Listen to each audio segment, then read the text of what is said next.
Indépendance totale. 7h, 10h sur Radio Courtoisie, ligne droite, Baudouin-Wisselman. François Bert, bonjour. Bonjour Baudouin. Vous êtes ancien officier parachutiste de la Légion, auteur du Discernement à l'usage de ceux qui croient qu'être intelligent suffit pour décider aux éditions Artege. Alors dans ce nouvel essai, vous explorez la notion de discernement dans la prise de décision et vous rappelez que le discernement est différent du savoir pur, du raisonnement, du consensus ou de l'analyse technique. Vous insistez sur le fait que le discernement est à la portée de tous et est une vertu essentielle en temps de crise et vous fournissez des clés justement pour exercer ce discernement, pour prendre les meilleures décisions et notamment les meilleures décisions possibles en fonction du contexte, et on reviendra sur cette notion de contexte et notamment des objectifs à atteindre qui sont le propre du bon chef selon vous. Alors vous expliquez que le commandement passe par le discernement et le discernement par le silence de l'intériorité. Qu'est-ce que vous entendez par intériorité et en quoi le dialogue intérieur peut-il avoir un lien avec le commandement des autres ? C'est ça qui est intéressant. C'est-à-dire qu'en fait, vous parliez de contexte, on y reviendra. Je parle aussi beaucoup d'évidence. L'écoute de l'évidence, c'est l'écoute en fait, de la réalité. Ma définition de l'évidence, c'est la manifestation calme et répétée de la réalité. Tout l'enjeu est donc d'être capable de se mettre de se mettre à l'écoute de cette réalité. Et pour cela, ça se fait à l'intériorité. C'est-à-dire qu'en fait, tout l'enjeu, si je prends une formule, c'est d'objectiver la subjectivité. Il y a deux extrêmes. Il y a les gens qui ne font que raisonner. Vous voyez, ça donne Sandrine Rousseau qui vous dit que les émeutes, c'est parce que les gens avaient faim. Vous voyez, et qu'effectivement, qu'ils étaient pauvres. C'est pour ça qu'ils sont allés piller les magasins. Et effectivement, les rayons alimentaires ont été pillés. Donc ça, c'est la logique pure. Et le fantasme, c'est d'être complètement ballotté par la moindre chose qui traverse votre intériorité. Et donc, si je vous dis par exemple, je vous donne un autre exemple, si je vous dis cette personne, elle est parfaite pour vous, vous allez me dire, elle est peut-être parfaite en soi, mais pas pour moi. Le en soi, c'est le raisonnement. Elle coche toutes les cases. C'est pas pourtant que ça va être votre épouse, voyez. Et parce que c'est pas la logique. Et le fantasme, c'est dès que quelqu'un vous sourit et que d'un seul coup vous tombez amoureuse, c'est suffisant. L'évidence, c'est une capacité à l'intérieur de soi de laisser, j'insiste beaucoup là-dessus, revenir l'évidence, c'est-à-dire on voit quelque chose d'intéressant, on défocalise, on laisse le temps au temps, et si ça revient, si ça s'installe, c'est bien que c'est notre réalité. Alors, je vous donne un dernier exemple. Quand vous avez dû avoir 100 fois des gens qui vous ont proposé des super projets, vous sortez de l'entretien avec les yeux qui brillent, mais 15 jours plus tard, vous avez juste oublié le projet. Pourquoi ? Parce que c'était soit du fantasme, soit du raisonnement. Parce que ça stimulait votre esprit, mais ça n'a fait que stimuler votre esprit. En revanche, la différence avec l'évidence, c'est que vous aurez beau faire, si vous continuez à avancer, vous voyez que ce projet revient une fois, 2 fois, 3 fois, et qu'au bout d'un moment, vous dites, c'est évident, il faut que j'aille sur ce projet, c'est que c'est votre réalité qui se sera manifestée à vous. Donc vous voyez, ça se joue à l'intérieur, en fait. Ça parle bien de votre contexte. Ce projet, il n'est pas bon en soi, il est bon maintenant pour vous. Alors comment faire le tri entre un fantasme, enfin du moins quelque chose qui est très attirant, mais comment réussir à ramener cela à notre réalité est-ce que parfois il n'y a pas des projets qui n'ont pas de réalité justement, ou qui peuvent être bons ? En fait, c'est là que c'est intéressant, c'est que le facteur clé, c'est le temps. Et c'est le temps silencieux. C'est-à-dire qu'il faut être capable, vous voyez, on est dans un monde d'agité, de professionnels du dérisoire. Je dis que la plupart de nos politologues sont des écumologues. Vous voyez ? C'est-à-dire qu'en fait, ils ne sont que sur la surface des choses. Dès qu'il y a un micro-événement, je suis désolé pour Sandrine Rousseau, mais je pense que c'est tellement un cas d'école. Quand vous voyez hier qu'elle dit ce geste est inadmissible en parlant du policier qui sort son pistolet, à quel moment est-elle simplement capable de défocaliser de son émotion obsessionnelle, de voir la réalité des choses, de voir déjà la réalité de l'événement, plutôt que le micro-morceau coupé, en l'occurrence, une voiture qui a été abîmée, poursuivie, mise en danger, et qui est surtout, elle défocalise en disant c'est quoi l'enjeu des forces de l'ordre dans un pays qui peut être menacé. À quel moment on se positionne au-delà de l'émotion de gens qui ont eu un pistolet braqué sur eux pour voir la réalité de la manière dont on maintient l'ordre dans un pays où de plus en plus de forces sont hors de contrôle. Et donc, vous voyez, le cœur de ça, pour laisser décanter un événement, l'essentiel est de se taire, d'attendre le temps suffisant pour voir quelle est la portée donnée à l'événement. Et donc, pour moi, la différence entre le fantasme et l'événement, c'est ça. Le fantasme passe, l'évidence revient. Le fantasme vous envahit, mais dès que vous cessez d'y penser, de le maintenir artificiellement dans votre tête, ça s'échappe. Tandis que l'évidence, vous avez beau faire, Ça revient. Au passage, je vais même aller plus loin. Ce qui est très intéressant quand vous voyez aujourd'hui qu'on est obligé de justifier des choses élémentaires. Je pense à ce médecin qui s'est retrouvé en difficulté parce qu'il a refusé d'examiner l'utérus non existant d'un trans. D'un homme trans. D'un homme trans. Ou femme trans. Et le sujet, c'est que là, on est sur du médical. Et la réponse, elle est très simple. Il dit, je n'ai pas d'utérus à examiner, point, ça ne va pas plus loin. On n'a pas besoin de rentrer dans l'idéologie. Il ne faut surtout pas rentrer dans l'idéologie. Mais ce qui est intéressant, c'est ça. L'idéologie commence à la minute où l'on doit expliquer l'évidence. C'est-à-dire qu'à la minute où on est obligé de se tordre la tête pour ça. Voilà. Et donc, après, on parlera, il y a des décisions différentes en fonction des contextes. Mais l'évidence, qui est une évidence contextuelle, parce qu'encore une fois, elle est liée pour chacun à des axes particuliers.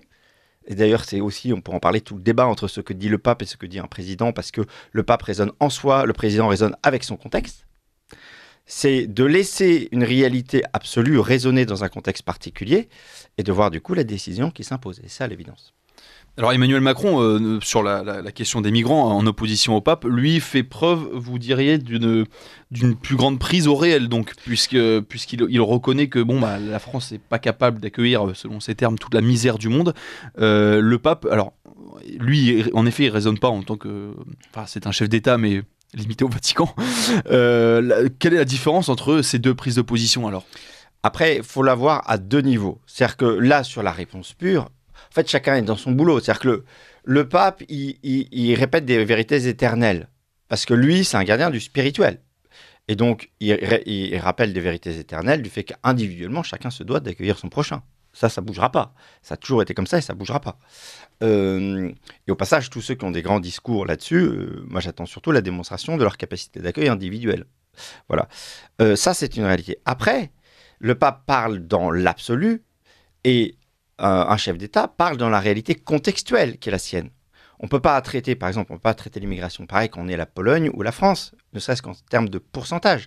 En Pologne, il y a 3% d'immigrés, en France, il y a 25% d'immigrés. Donc, il y a forcément des contextes différents dans la manière de gérer les choses. Voilà. Et donc là-dessus, premier sujet, effectivement, dans la manière dont le président Macron répond en disant on ne peut pas traiter de la misère du monde, etc., ça doit se calibrer. Là, sur cette déclaration-là, il est dans son rôle. Et il est pertinent. Le deuxième sujet sur lequel j'insiste beaucoup, c'est que une décision, c'est un message contextuel et opératif. C'est-à-dire que ça crée les conditions de l'exécution derrière. Le problème, c'est que vous voyez bien qu'on vit de déclaration en déclaration, de petite phrase en petite phrase, de pas de côté en pas de côté. À quel moment ça percole vers une réalité d'exécution ? Et c'est là qu'on attendra le président, de savoir comment les choses s'organisent pour que, effectivement, on arrive à cet équilibre indispensable qui est de traiter tout être humain de la manière la plus digne possible, mais de faire en sorte de créer les conditions, d'un deal. Je t'accueille, mais il y a un contrat de citoyenneté qui fait que je vais tout faire pour prendre soin de toi, mais en contrepartie, tu respectes des règles et on fait nation.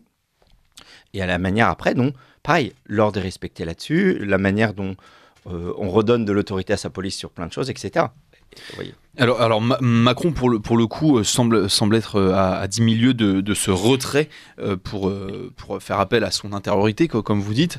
On a l'impression qu'Emmanuel Macron est le président, et c'est une évidence, mais a le plus communiqué. Il était encore hier soir à la télévision pour une annonce. À côté, Nicolas Sarkozy était un moine, alors qu'il était censé être un président très médiatique.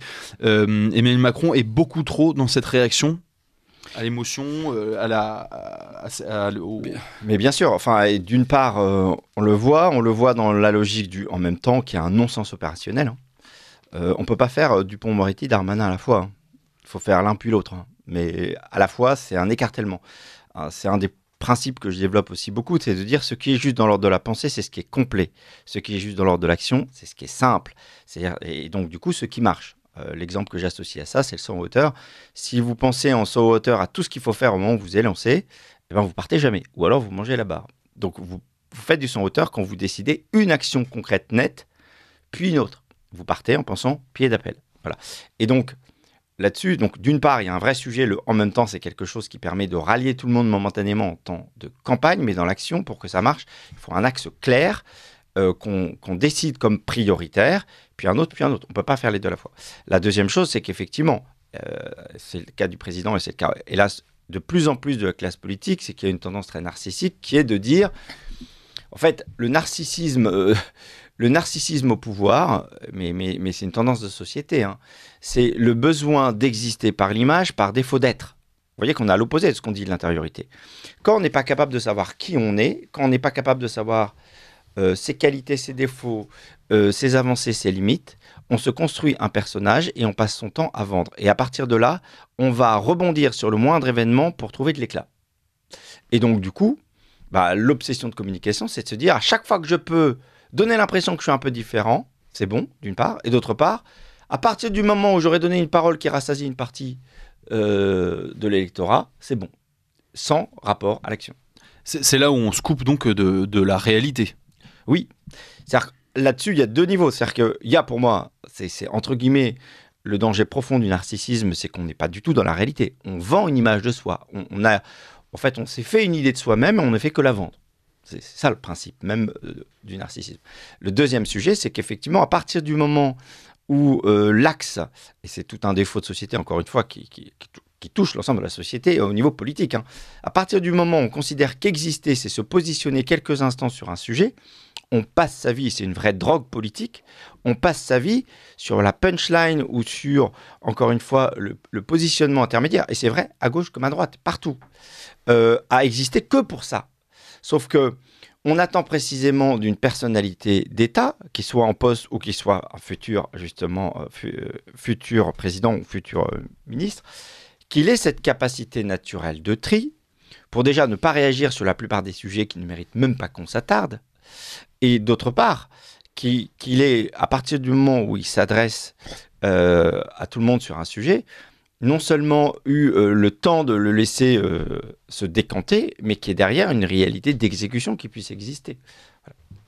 Alors vous dites que les gouvernants s'obsèdent à nommer des techniciens aux fonctions qui doivent maîtriser de plus en plus de sujets. C'est une erreur selon vous d'être technicien, de savoir faire plein de choses? Non, en fait, chacun a sa place. C'est-à-dire que c'est un exemple que j'ai donné sur le livre Le Temps des chefs et que je reprends volontiers, c'est de dire aujourd'hui, si la politique est une jungle, on a une alliance improbable de tartarins et de botanistes. Comme chef, voilà. C'est-à-dire de vendeurs de jungle qui vous font rêver la jungle, mais ils mettent le pied dans la jungle, ils sont foutus, comme Bryce de Nice sur la mer, qui vend la mer, mais qui ne sait pas aller dessus, en fait. Hein. Il n'y a pas de vague sur la Méditerranée. Voilà, il n'y a pas de vague sur la Méditerranée, mais voilà, c'est un vendeur d'action. Mais ce n'est pas du tout quelqu'un qui est dans l'action. Voilà. Et désolé de la comparaison, mais j'entendais Louis Bayard hier, quand il vous parle du fait que c'est que des mots, on dit il parle bien de lui.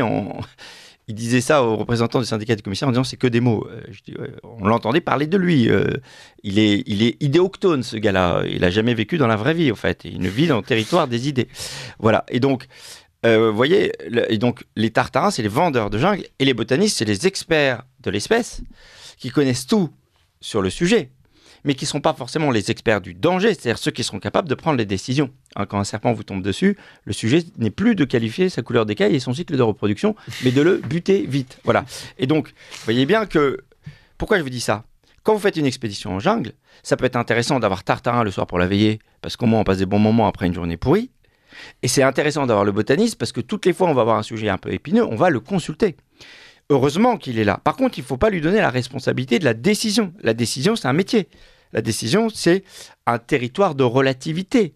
C'est être en permanence capable, en situation compliquée, de mesurer les choses pour prendre une décision. Cas d'école, Zemmour face à l'Ukraine. Vous pouvez produire le meilleur arsenal de pensée, être le plus abouti sur toutes les réflexions. Quand on est chef, on ne vous demande pas d'avoir réponse à tout. On vous demande d'avoir réponse à un contexte par de l'action probable, possible, réalisable.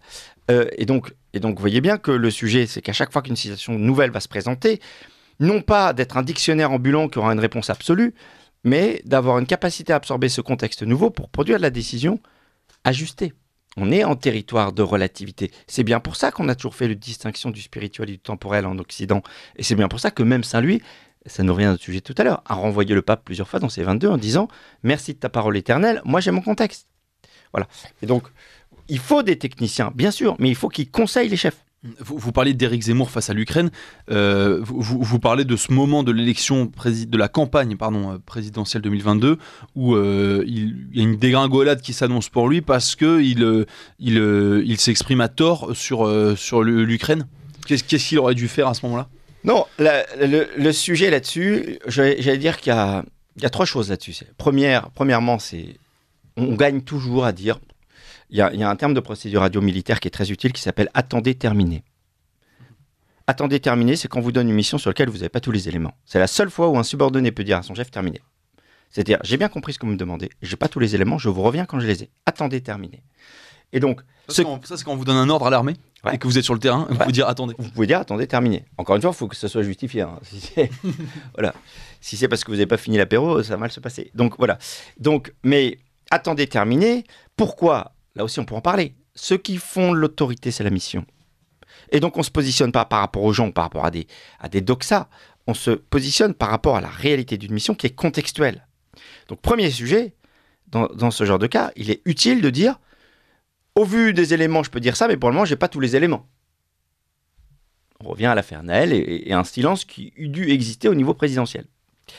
Donc, premier sujet. Deuxième sujet, c'est que c'est là qu'il faut être capable d'actualiser. Quand on réfléchit juste avec une grille absolue, immigration, jeu de contrôle, etc., on ne comprend pas que là, on a une situation particulière qui demande, contrairement à quelque chose de permanent, le fait de momentanément être capable d'absorber une situation quitte à faire les choses après, et donc de dire, attention, situation critique aux portes de l'Europe, donc je vais trouver quand même... Les réfugiés ukrainiens. Réfugiés ukrainiens. Et là, momentanément, je fais une exception parce que situation particulière, là, aux portes de l'Europe, que je pourrais sans doute gérer après, qui est différent de dire je vais laisser en permanence toutes les portes ouvertes. C'est pas pareil.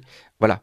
Et troisième sujet, surtout, c'est que, je le dis pour être beaucoup intervenu sur ce sujet, notamment sur LCI, c'est que le propre d'un chef, c'est sortir justement des débats à la petite semaine dans lesquels les journalistes vous enferment pour revenir à l'action. Mon premier sujet, quand je suis arrivé sur un plateau, c'était pas de dire l'Ukraine a raison ou la Russie a raison. Même si j'ai tout de suite acté, bien sûr, qu'il y avait une agression de la Russie sur l'Ukraine. Mais, et ça ne changera pas. Il y a eu une agression de la Russie sur l'Ukraine. Et il ne s'agit surtout pas de tomber là où les journalistes ont toujours voulu faire tomber les gens en disant vous êtes pro-russe ou pro-ukrainien. C'est un non-sens. J'ai commencé en disant il y a un point commun entre Zelensky et Poutine, c'est que tous les deux se battent pour leur pays. À quel moment nous, on se bat pour le nôtre? L'Europe est la pâte à modeler du monde.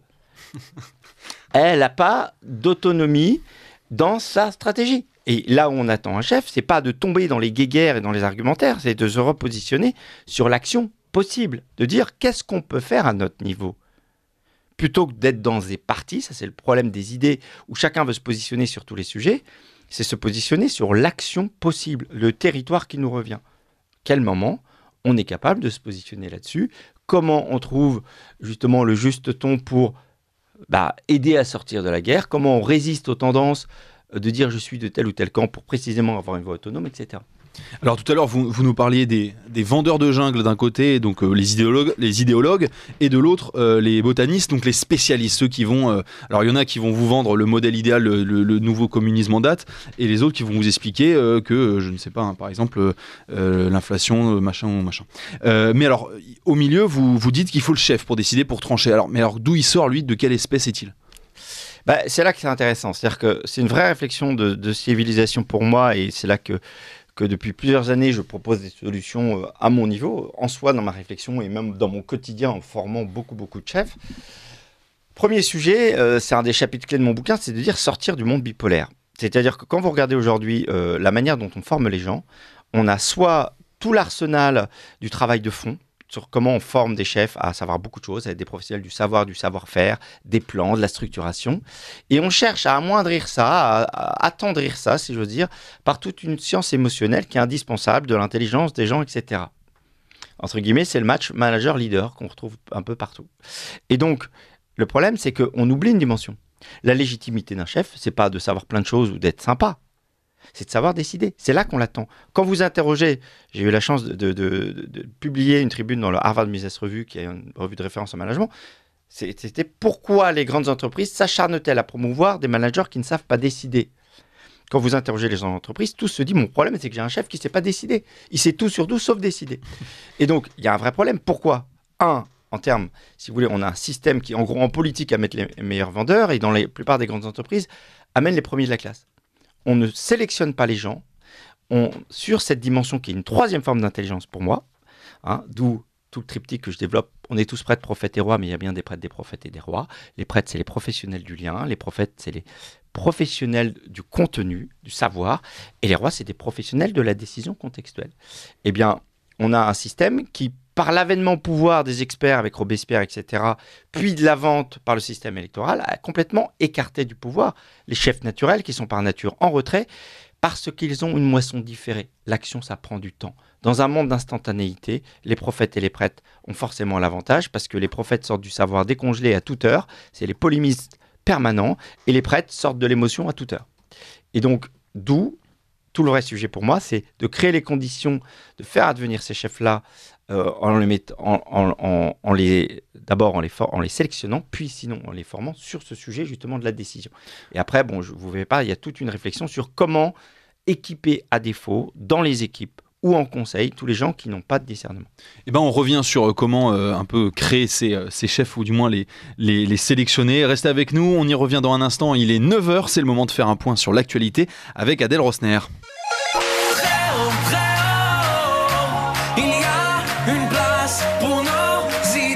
Vue de haut.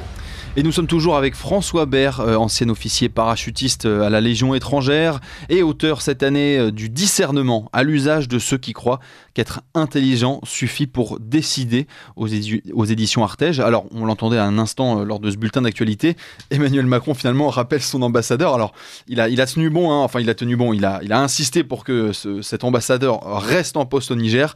Finalement, il prend la décision inverse désormais. À quoi bon ? Après, moi, là-dessus, j'ai pas tous les éléments. Encore une fois, c'est pour ça que là, je serai très prudent. Pour ne pas réagir justement. Voilà.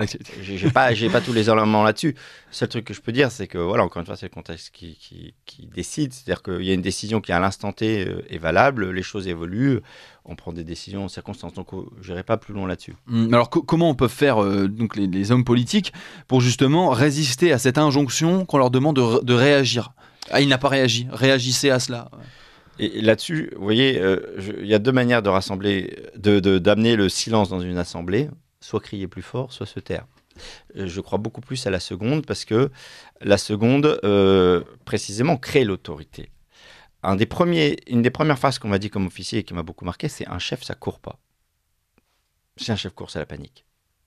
80% d'un message dans la conduite de quelque chose, c'est le calme. Pourquoi ? Parce que le calme enracine la mission dans sa durée longue.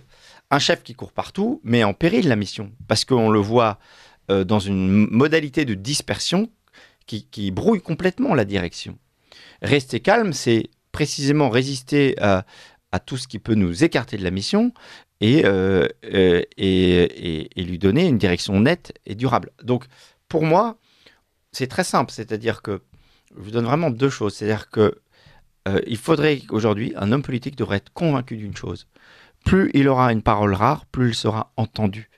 C'est-à-dire que justement, quelqu'un qui est capable d'avoir une prise de parole espacée quand les sujets le méritent, on l'écoute au fait.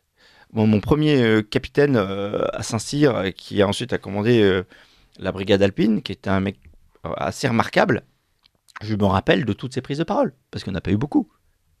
Et que quand il parlait, il y avait une raison. Là-dessus, il ne faut pas faire comme Hollande qui s'est tué 6 mois pour parler de Leonarda. Il a fait semblant de se taire, il a rouvert sur un sujet qu'il ne méritait pas. Donc, encore une fois, faut-il du discernement là-dessus. Mais, donc, il faut être capable de se taire là-dessus. C'est le premier conseil que je leur donnerai.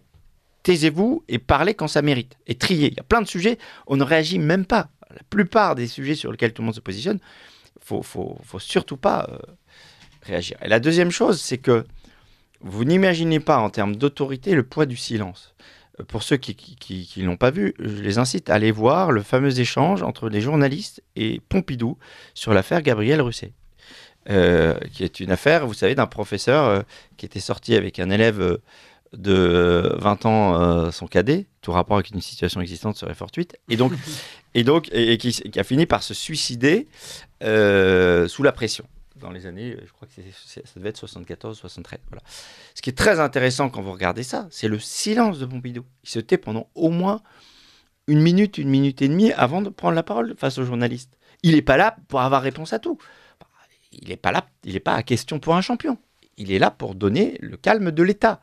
Et donc, le fait de se taire et le fait lié au fait de parler que quand ça mérite, pour moi, c'est une règle absolue. Vous voyez, ça m'est arrivé plusieurs fois du coup d'arriver sur des plateaux comme ça. Ce qui m'a toujours sauvé, c'est que quand j'arrivais sur un plateau, je me disais, si je ne dis rien, j'ai déjà gagné. Au point que j'ai parfois eu des journalistes qui m'ont dit, faut parler entre les deux. Mais parce que dans un monde de brouhaha, le silence est bien souvent la meilleure réponse. Alors vous donnez trois règles qui permettent au discernement de s'ancrer dans la réalité, avec des citations qui sont assez brillantes. Est-ce que vous pouvez revenir sur ces trois règles ? Oui, sur les fameuses règles de l'évidence, en fait. C'est-à-dire qu'en gros, si je recampe, le discernement, c'est pas un raisonnement, c'est pas une certitude, c'est pas un fantasme, c'est pas un consensus. Le raisonnement, c'est une suite logique, on l'a évoqué. Désolé, je reviens, c'est Sandrine Rousseau qui dit « Ah, forcément, c'est parce qu'ils sont pauvres qu'ils pillent toutes les boutiques. » Mais vous voyez, ça peut être « Oui, bien sûr, Strauss-Kahn va être élu. Oui, bien sûr, Fillon va être élu. » Vous voyez, il y a des gens qui étaient très sûrs d'eux avant les présidentielles, parce qu'ils raisonnent. Ils raisonnent purement, et ils raisonnent surtout à l'instant T0, ils raisonnent sur T12 avec les éléments de T0. Mais les contextes vont bouger. Un dernier exemple courant, c'est choisir encore une fois son futur conjoint sur une liste de critères. Ah, elle coche toutes les cases, donc ce sera la bonne. Je ne crois pas qu'il y ait beaucoup de gens qui aient réussi à trouver une épouse comme ça. Voilà. Et donc, le raisonnement, c'est une suite logique mentale. Et vous voyez bien comment on raisonne beaucoup aujourd'hui. Suite logique mentale qui ne procède pas de l'écoute, mais du cerveau tout seul. La certitude, c'est un aller-retour avec des connaissances. Ce que j'appelle les Lucky Luke de la décision. On leur pose une question, ils savent déjà tout sur tout. Ils ont juste oublié, encore et toujours, le contexte. Pourquoi le discernement est la qualité d'avenir par excellence ? C'est qu'aucune intelligence artificielle ne remplacera le contexte. Et que la qualité qui permet de percevoir un contexte, c'est le discernement. Ce n'est pas un consensus. Le consensus, c'est un point moyen relationnel, autant que la synthèse est un point moyen cérébral. C'est-à-dire la volonté de tomber d'accord, quitte à être à côté de la plaque. Meilleur exemple de consensus que je connaisse, ce sont les accords de Munich. Vous voyez, on a voulu, voilà. Tout le monde était content. Le petit moustachu va se calmer, il s'est vachement calmé. Voilà. Et puis, le fantasme, on l'évoquait. Le fantasme, c'est une apparence d'évidence. C'est quand on est saisi soudainement de quelque chose. Alors, si je prends un exemple amoureux, si vous avez Monica Bellucci ou Alice Taglioni, Baudouin, qui vous regardent avec les yeux de l'amour, vous dites « enfin quelqu'un qui me prend à ma juste valeur ». Voilà. Mais je pense que quand vous pensez à la réalité de la vie qui vous attend avec elle, en fait, très vite, ça se dissipe. Tandis que quand vous avez rencontré votre conjoint, il y a eu ou pas l'effet waouh de départ, mais ce qui est certain, c'est qu'à force de la fréquenter, par petites touches répétées, s'est installé en vous l'évidence que c'était avec elle que vous voulez continuer. Et donc, les trois critères, c'est quoi ? C'est toujours la paix, parce que c'est la condition que les choses tombent de manière juste. C'est le fait que ça se répète, d'où l'importance pour moi majeure de défocaliser. Je parle pour ça de jocarie de l'évidence. On va se laisser happer par quelque chose parce qu'on est capable de repousser cette proposition pour voir si elle revient. Si je reprends sur l'exemple amoureux, quelqu'un qui a eu un coup de foudre et qui ne lâche pas cette émotion de peur qu'elle disparaisse, il la maintient en état de fantasme. C'est parce qu'il est capable de défocaliser, parce qu'il est capable de continuer à voir des gens et de faire d'autres choses, qu'il va voir si cette réalité se déploie d'elle-même en son esprit. Voilà. Et enfin, ça s'installe. C'est-à-dire que si je reprends l'exemple du projet qu'on évoquait tout à l'heure, vous voyez, les projets qui sont justes, vous avez beau faire, petit à petit, ils s'installent dans votre décor parce que c'est votre réalité et que l'évidence vous saisit que c'est bien ce qu'il faut que vous avez à faire. C'est bien ce que vous avez à faire, pardon. Alors on va revenir donc sur ce sujet de du coup qui est le chef, comment le reconnaître du moins. Vous parlez des grandes entreprises qui ont des managers, vous disiez des techniciens des premiers de la classe, mais qui n'ont pas des chefs. Alors voilà, c'est la vraie question. Comment trouver le chef, comment le former? Alors j'allais dire qu'il y a deux manières. Enfin, il y a la sélection et il y a la formation. Sur la sélection, les temps de crise sont intéressants parce que les temps de crise permettent d'aller chercher les chefs. Vous voyez bien, en temps de paix, on va plutôt choisir des beaux parleurs ou les esprits les plus brillants. Dès que ça commence vraiment à Canfray, quand on commence vraiment à être en difficulté, on ne va pas chercher les mêmes. Et j'ai 2 exemples évidents pour ça, c'est la Résistance et les guerres de Vendée. C'est-à-dire qu'on va aller chercher, là, des chefs inconnus, on va faire émerger les Tom Morel, les Charette ou les Quetelino, et parce que ce ne sont pas des gens visibles au départ, mais ce sont des gens dont on sait qu'ils portent en eux, notamment par leur silence fréquent, et leur intériorité visible, mais qui est une intériorité calme, dont on sent qu'elle est lucide, qu'elle n'est pas perchée. On sent qu'ils portent en eux une capacité de clairvoyance qui sera utile pour la décision future, beaucoup plus que le beau parleur. Donc c'est intéressant de voir ça, de voir que les temps de crise accélèrent le choix juste. On choisit plus quelqu'un qui nous donnera la bonne direction que quelqu'un qui va nous raconter des belles choses. Ça, c'est pour la sélection. Ceci étant posé, comment on fait en attendant ? Moi, le premier sujet auquel je pense, c'est que, et je répondrai aussi en 2 points sur la formation, c'est que un chef, ça se sélectionne sur les situations. C'est quand même fou. C'est-à-dire qu'on attend d'un chef qui sache prendre des décisions et on le sélectionne soit sur le CV, soit sur l'autovente. Les entretiens de recrutement, c'est de l'autovente. Hein, c'est macroniser ou sarkozyser le recrutement. C'est la plus grande gueule qui va marcher. Voilà. Et donc, le vrai sujet, c'est que pour évaluer un chef, il faut lui donner des situations, il faut lui donner de l'imprévu, il faut lui donner de l'inconnu pour voir comment il réagit.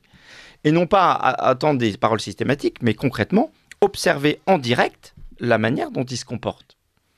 J'ai même vu des structures où ils faisaient ça, mais ils demandaient aux gars de rendre un mémoire. Dans ce cas-là, atelier chef de guerre. Voilà. Et donc, il faut produire des situations pour évaluer les gens. Ça, c'est le premier sujet là-dessus, sur l'évaluation. Et donc, ça, pour moi, je préconise que ce soit en amont, dans des écoles qui ont spécialement la destination de former des chefs. Il y a des grandes écoles qui ne formeront pas que des chefs, donc c'est plus complexe. Mais il y a des écoles qui forment que des chefs. Il faut que cette mise en situation existe au départ. Et ensuite, si ce n'est pas le cas, qu'au moins pour certains postes, ce soit le cas. Ça, c'est le côté sélection. Sur la partie formation, je dirais 2 choses. Je l'évoque dans le livre. Je crois beaucoup, dès l'âge adolescent, au fait de donner aux gens d'expérimenter des situations. Donc notamment pour ça, le scoutisme est un lieu exceptionnel. Le scoutisme est un lieu exceptionnel parce qu'il permet précisément, moi j'ai pu l'observer avec mes enfants, mais je pense que beaucoup de gens, que certaines personnalités qui ne sont pas bien à l'école se déploient soudainement. Pourquoi ? Parce que dans le scoutisme, notamment les génies relationnels et les génies contextuels, les prêtres et les rois, hein, parce que l'école est comme fait pour les prophètes, pour les gens qui sont d'abord capables d'approfondir le savoir et de restituer le savoir. C'est vrai aussi d'ailleurs des créatifs qui n'aiment pas être dans le savoir su parce qu'ils vont sur le savoir non su. Les créatifs, les relationnels et les décisionnels sont souvent à l'étroit dans le système scolaire. Dans le scoutisme et toute forme qui se rapproche, il peut y avoir des colonies de vacances qui sont très bien faites aussi, il y a plein de mouvements là-dessus. Tous les mouvements en gros qui amènent les gens à les jeunes notamment à vivre des situations, à se révéler en situation, sont à encourager parce que ça permet de faire émerger des personnalités qui jusque-là étaient étouffées par le système scolaire.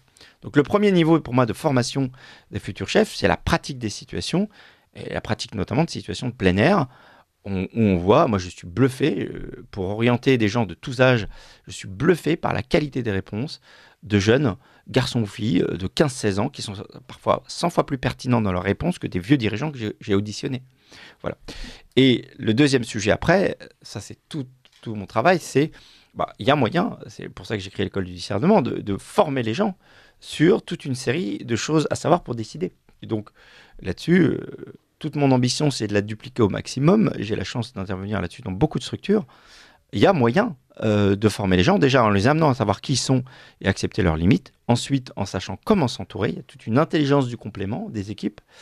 Et enfin, il y a toute une série de techniques intérieures pour être capable de discerner.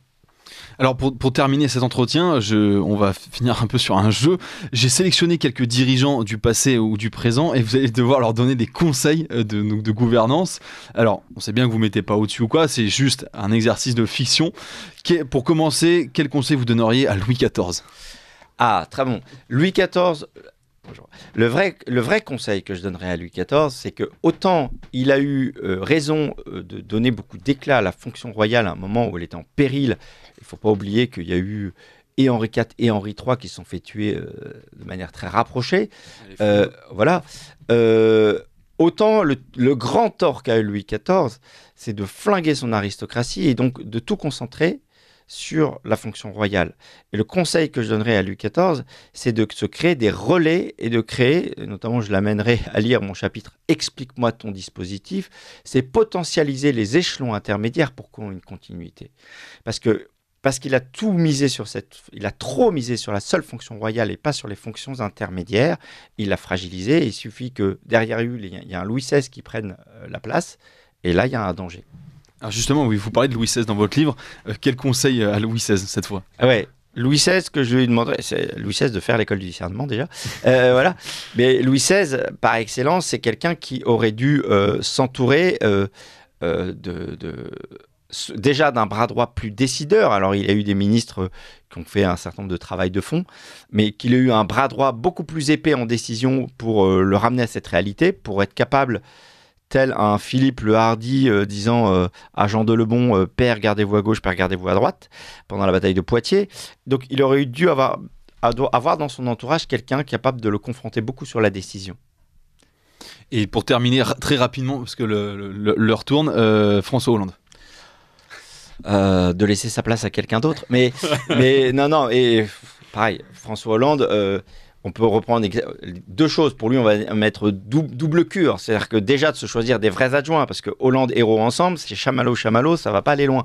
Donc il faut des vrais compléments. Il n'a pas su créer de vrais compléments. Il aurait dû trouver un Premier ministre qui soit un vrai décideur, un peu épais, capable de le compléter. La deuxième chose, c'est pareil.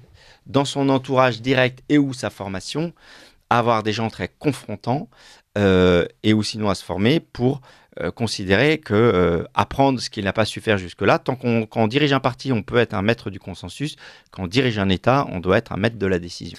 Merci beaucoup François Habert d'avoir été avec nous. Vous êtes ancien officier parachutiste de la Légion et auteur cette année du discernement à l'usage de ceux qui croient qu'être intelligent suffit pour décider aux éditions Artege.